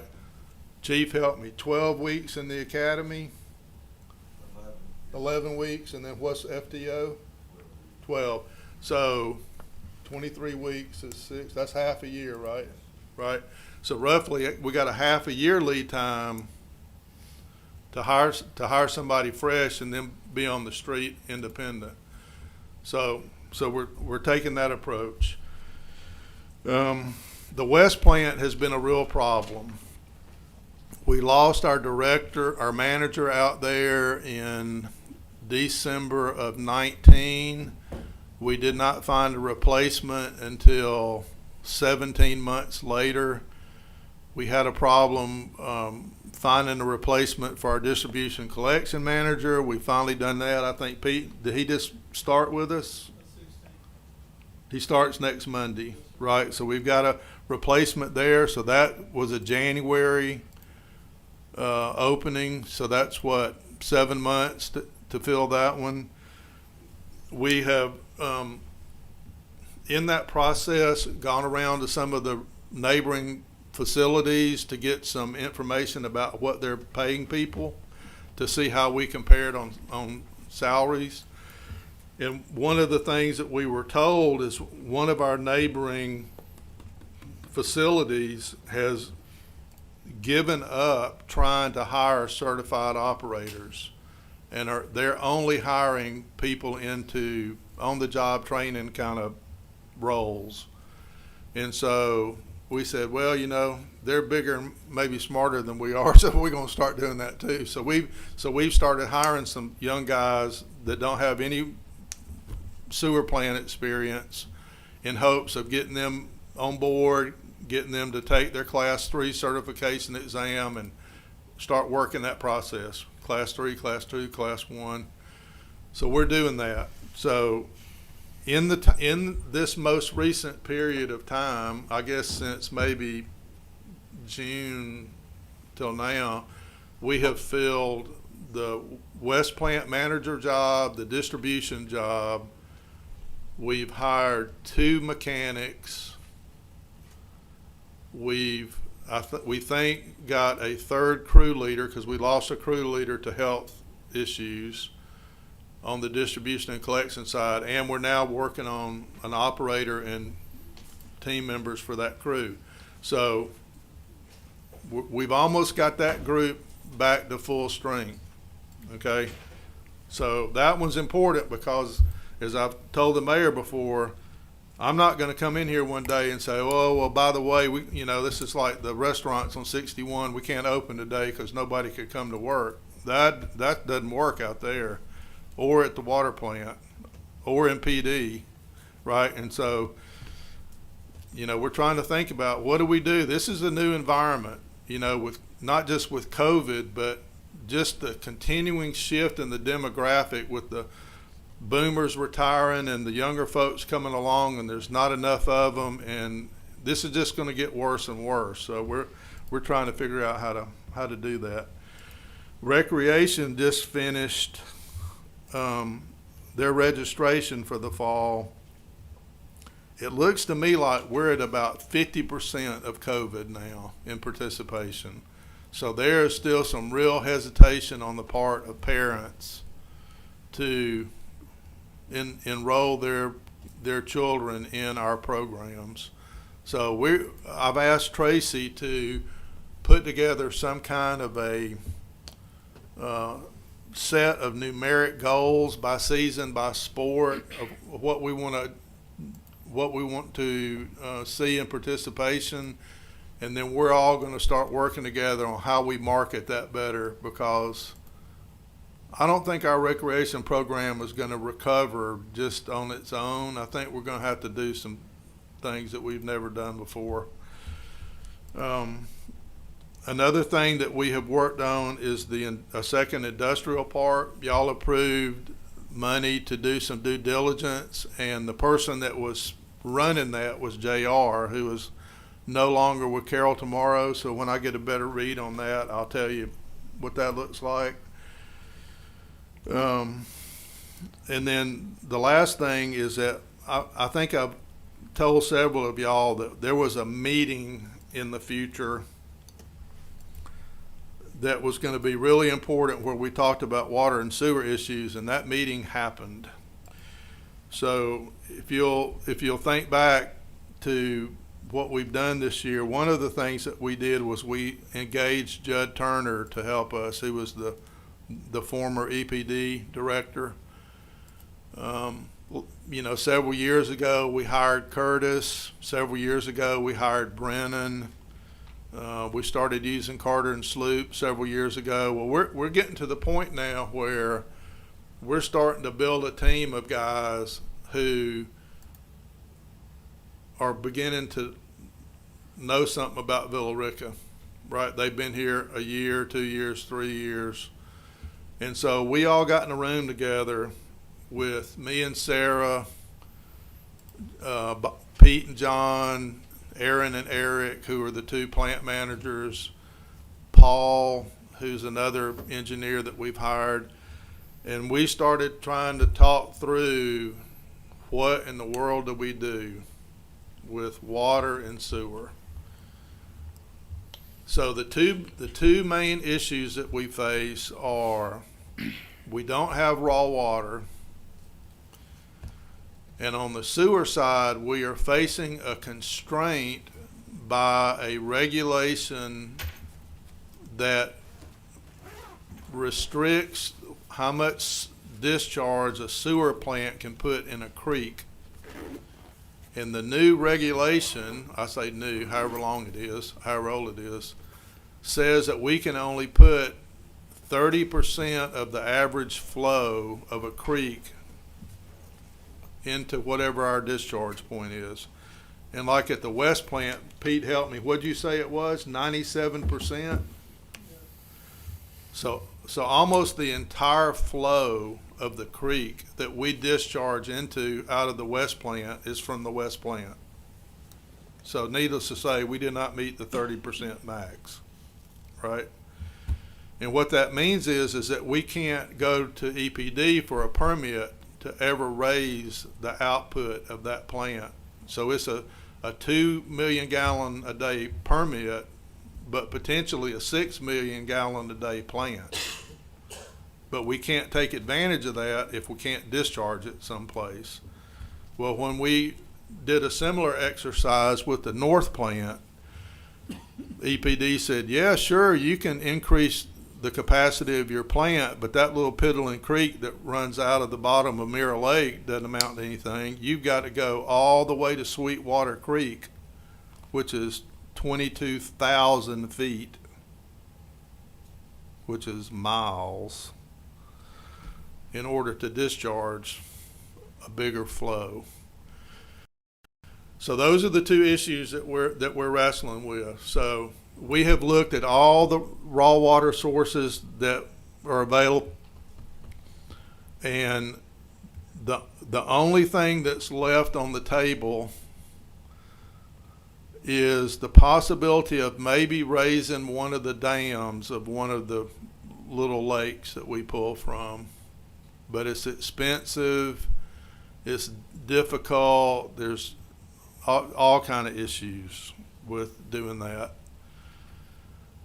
The good news in that, though, is we also have asked EPD to, in effect, make us the first permit recipient of indirect reuse. And what indirect reuse would let us do is to move the discharge point of the West plant to the up above the top of the basin of one of our lakes and then have that flow back into our lake. Whereas now what we're doing is we're putting it in a little creek and it flows into Buckhorn, and then Carrollton pulls it out, right, for their water supply. And so there's some possibility of some receptivity to that. So they approved the guidelines in March, but they haven't permitted anybody yet. So we're offering up Villa Rica as the guinea pig to do that, which may help us do a couple of things. So one thing that you may see come along is we may come back to you with a proposal to close the north plant and to effectively make it into a lift station and to pump from the north plant to the Cleghorn facility to the west plant and do all of our treatment in the west plant, so that we're only running one facility. And if we do that, and we also get this indirect reuse permit, then we could take the discharge from that plant, put it up on above one of our lakes and let it flow back through, which would improve the yield of that lake. And as the mayor and I have probably both told y'all individually, we don't believe that it makes sense for us to build a new water plant if we don't have at least 3 MGD of water every day. So that's the goal. And if that happens, here's the numbers. So we believe that we could convert the north plant for $10 million.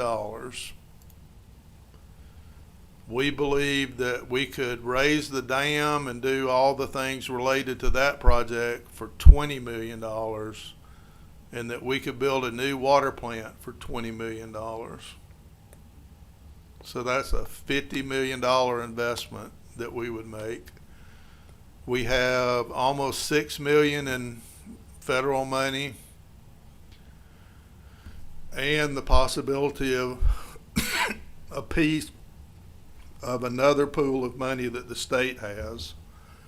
So we wouldn't have to borrow all 50 of that, but a chunk of it. And if you remember, we've talked about a $40 million number in the past, and we estimated that we would need to add 3,000 customers in order to do that. So if we can get 10 million of assistance between the two sources of federal money and only borrow 40, then maybe over time we could actually do that. That lake project could be a 10-year project. The water plant project would be much shorter, but we wouldn't probably start it until we could see that the lake project was going to actually happen, right? Because again, if we don't have the water, there's no sense in having a bigger facility, right? So the idea of growing that much, say from 7,000 utility accounts today to 10,000 or more, and the population growing from say 17 now to maybe 25,000, is really ambitious when you look at the struggles that developers are having when they look at Villa Rica today, because the property that they're looking at is, all, as they say, it all has hair.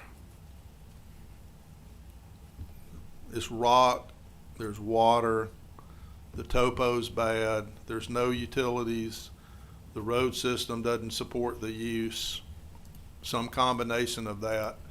And so the number of places where somebody can come in today and develop easily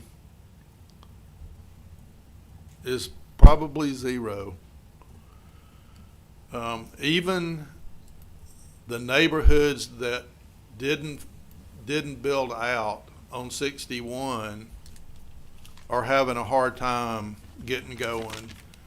So Twin Oaks Phase 2, Charleston Place Phase 3, Summergate Phase 3, none of those are happening still. And we haven't built a new house on 61, help me, Bobby, in a year. Does that sound right? 2 years. Right, so what we're seeing now are several townhome developers. We've got Chapman zoned next to First Baptist, but the others are looking at really tough sites. And they're not even at the point, where y'all are entertaining them. We've lost one of the apartment guys, I think partly because of the no eviction language that got approved there somewhere back in the early COVID days. It looks like the apartments on Anderson Cleghorn are going to move ahead, but their financing got pushed back by HUD because they're doing a HUD tax credit deal. And so they're looking at maybe October before they can get their HUD financing. So they're not going to break ground until March of next year.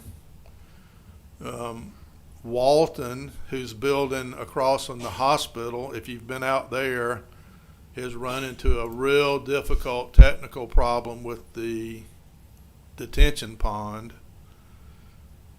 And this should come as no surprise to any of y'all that it's related to unsuitable soil. So if you've looked at when we built the Fullerville Trailhead, we had problems with the dirt. When we built the building out at the Old West plant, we had problems with the dirt. Villa Rica Elementary classroom addition that's going on right now had a big change order because of the dirt. So these guys are, same thing. Like there wasn't enough rock and water already everywhere. We got this unsuitable soil issue that's going on. And so I'm not sure what we're going to see come out of that. So what's the moral to that story? The moral of that story is that when we get to the issue tonight on this rezoning that we're going to entertain, it really, really matters. There's 1,000 houses and 500 apartment units in that plan, which is half of what we need to do in the next 5 years. And so, whatever you think about what you want to see out there, it all needs to come out tonight, because I need that. Because without it, I'm not going to be able to come back to y'all one day and say we should borrow $50 million, because I'm not going to say that unless I can say to y'all, and here's how we're going to pay it back. And without 3,000 new units, I don't see how we pay it back. And without Mirror Lake, I don't see how we get to 3,000 units. See, does that make sense? So whatever it is we need to do, I'm not saying we got to approve it tonight, but this thing's got to get out in the open. All the parties need to have their say, and then y'all got to decide what's good for the city. The alternative to adding 3,000 units is we double all the utility rates. Okay, we can do it that way too. Or you can double the property taxes and the utility rates. I'm not even sure what it would take. It'd be a humongous amount of money, though, to duplicate the benefit of having 3,000 more customers. So, I mean, we're fixing to earn our money,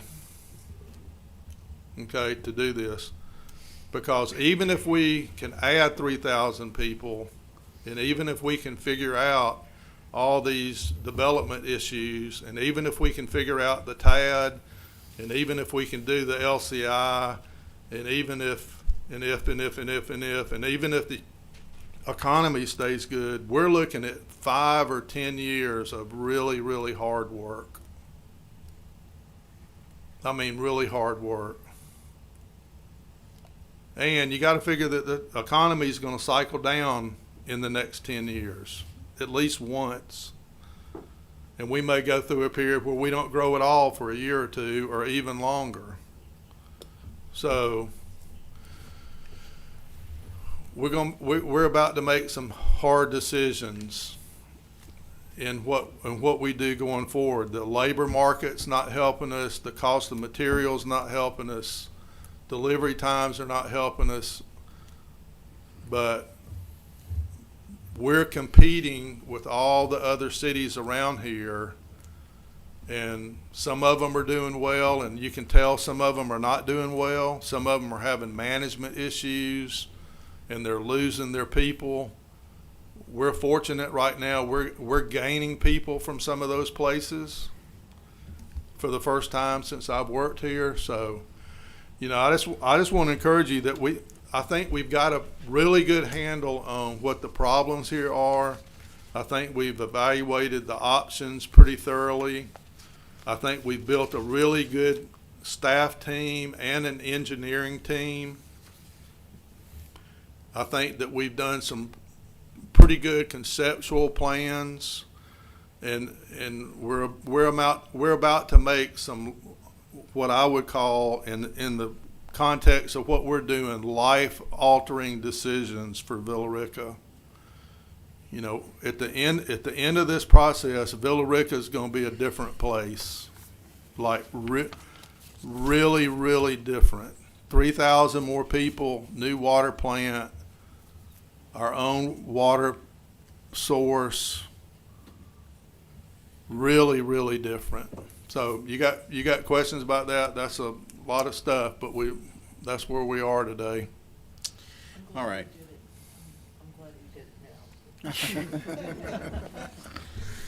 Well, he always brings an enlightening moment to these I got a meetings. question. You know, you tell us on the one hand how very difficult it's going to be to do it, and then at the end you rattle it off like we're just going to get it done.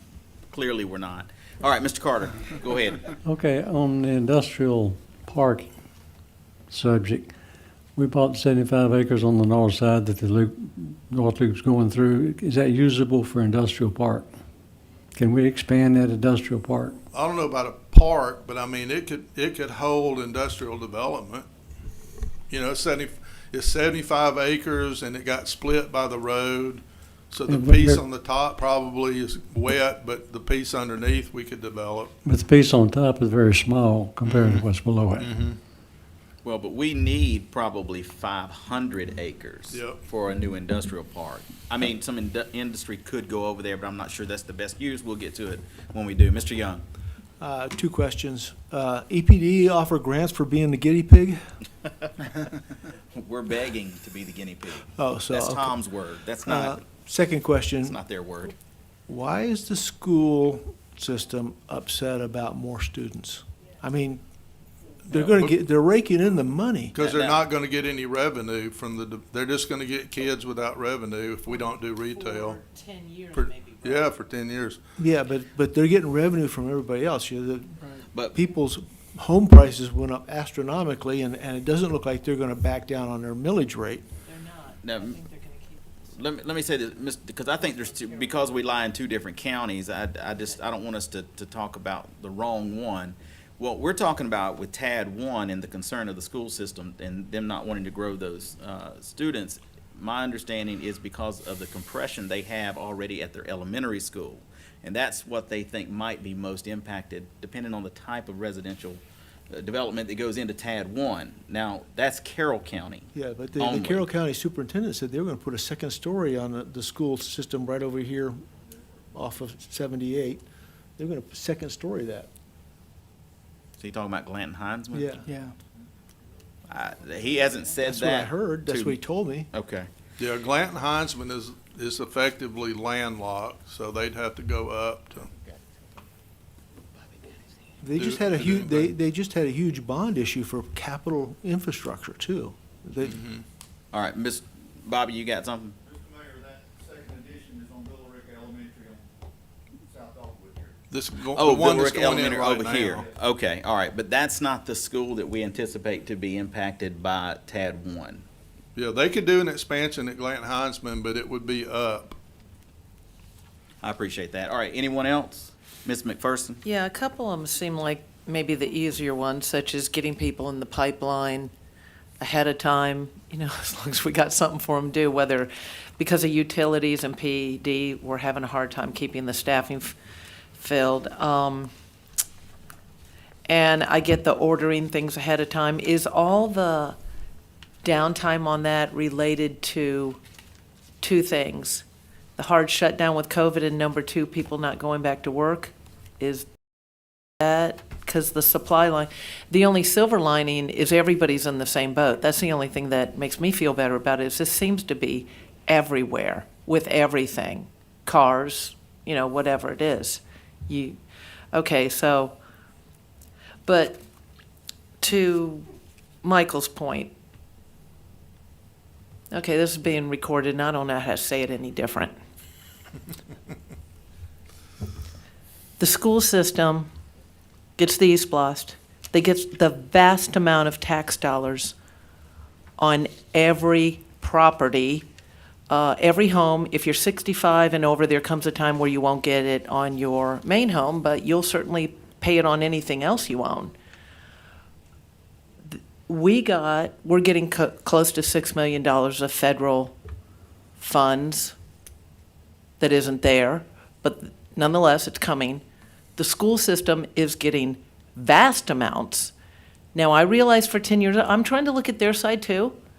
Okay, so 10 years they're not getting it, but they're also getting nothing off that property right now, except it's vacant land. So yeah, there's a little bit of a delay. And in the meantime, to your point, Michael, with the housing values going up, they're going to collect a lot more, and it doesn't look to me like they're doing a rollback. I'm not aware of them. I haven't lived here forever, but where I'm from, I never saw a rollback. We always needed more. We need more. We need more. We need more. Doesn't matter what you gave, always needed more. And it just seems a shame that we're supposed to only build for seniors and commercial and industrial and not have kids, but we want to have a lively community with young families. Just bugs me. Well, But I hope they'll work with us a little bit more on that. yeah, let me caution on that just a bit. Now, I don't know exactly how Tom said that, but we have no indication from the school system that they will not support this TAD. In fact, we've got direct information that they do intend to do it. Okay, so What he's how would you referring take to- what got? Well, what he's referring to is that in our initial meetings, they said that's where they would really start to be concerned about it. Not, hey, we're concerned about it right this minute. It's if you start going down the path of a lot of new,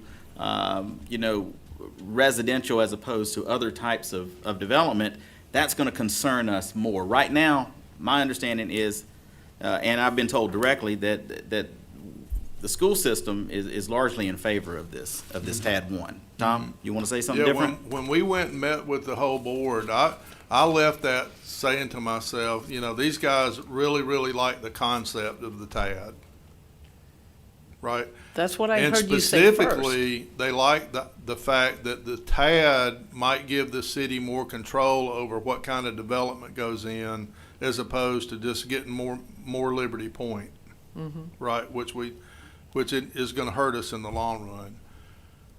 So I think the concept they really, really like.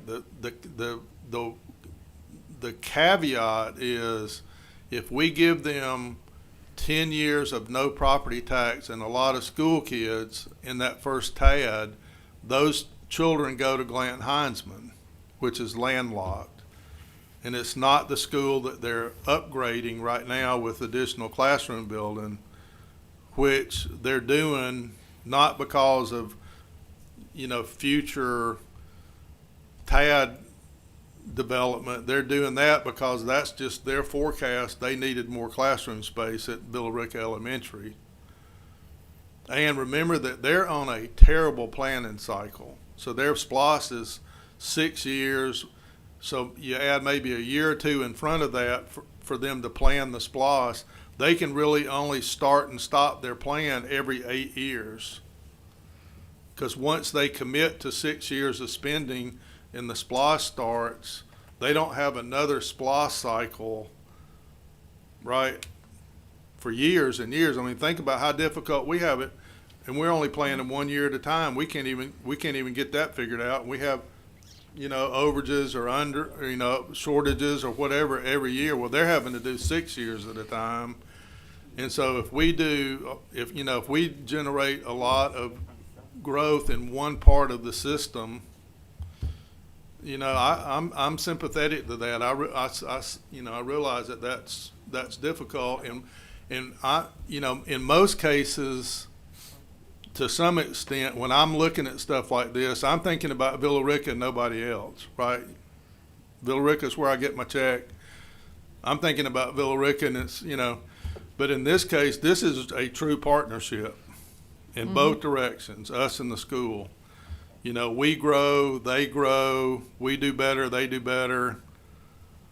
And in the case of the TAD, it's absolutely a partnership, because basically we're going to them and saying, hey, we can develop and grow more, but you've got to forego property taxes for 10 years. But to her point, I mean, that is for lack of a better word, that's a boondoggle for the school system, at least the way it looks like it would develop now. Okay, are there any other questions? Yeah, I just wanted to add, though, Ms. because that's what I understood from weeks ago, they were positive toward it. That's not the way it sounded when you spoke this time. Almost everything we're doing also has a commercial component to it, whether it's the shoreline commercial all along the front and everything else. I'm just concerned about how much residential is getting talked about by the developers. Well, and school lines do have to adjust. Right. I mean, do you have anybody have any clue the way South Florida grew for years? It was a real challenge for the school system. Lines have to, one school gets too full, and it's a pain, because kids will get grandfathered in, and that's why it would be nice sometimes if there were more options with charter schools and things like that. More people are homeschooling right now. Those numbers are growing a lot. So what did they do when they prepare for all this and all the housing foreclosures happened and people lost their homes and they left? I mean, we have to flex. It's just part of it. And if you have to move a few lines to move kids over to a school system who has a little bit more space, I don't know. It sounded very negative the way I heard it today compared to what we had talked about weeks ago, and that concerned me. It's how he talks. All right, is there anything else? I'm legitimately concerned about the way that I'm seeing the developers think about their projects, and I'm trying to rein them in one at a time, explain to them how the TAD works and what makes it sell, and asking them, to be a partner with us in the school system and not just do whatever, they would do without any of those considerations. So, I don't want you to think that just because we've been talking about the TAD that it's just going to happen, because I'm watching it, and it's it's like I said, we need some good fortune, and we've had some. We've got one of the best developers in the southeastern U.S. looking at the first TAD. In a very serious way. Yeah, I mean, past serious, already contracted with tenants, and I mean, he's way down the road. He's doing marketing plans and whatever. So it's not like we don't have good things happening. It's just I need more good things to happen in those than the negative, so that when you balance it out, the school system goes, yeah, I'm on board with that. Right. Okay. Anybody else? One Mr. question. Carter. Yeah, you keep saying Glanton Heisman is landlocked. What do you mean by that? Because I'm seeing a lot of raw land to the east of it. Not buildable, though. And so my understanding from talking to the superintendent is that if they go that direction, they have to build on the downside of a slope and come up 2 floors. So I mean, it's like I said, they can build over there, but they're going to have to go up to do it, right? They don't just have a pad over there that they can build on.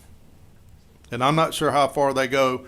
Maybe Bobby knows how far they can go before they hit water over there too. So, I mean, it's just that's just what we have in all the areas where we don't have development, is it's not developed because there's either stream buffer or there was rock or something, you know? Well, if they hit water, we want the water, right? Well, not that kind of water. All right. Is there anything else? All right. If there's not, I'm ready to adjourn this. Mr. Macklin, do you have anything? I always like to ask you. You catch me on No, some stuff. no, I don't. All right, Madam Clerk, I want you to add to the regular session another executive session item. You already have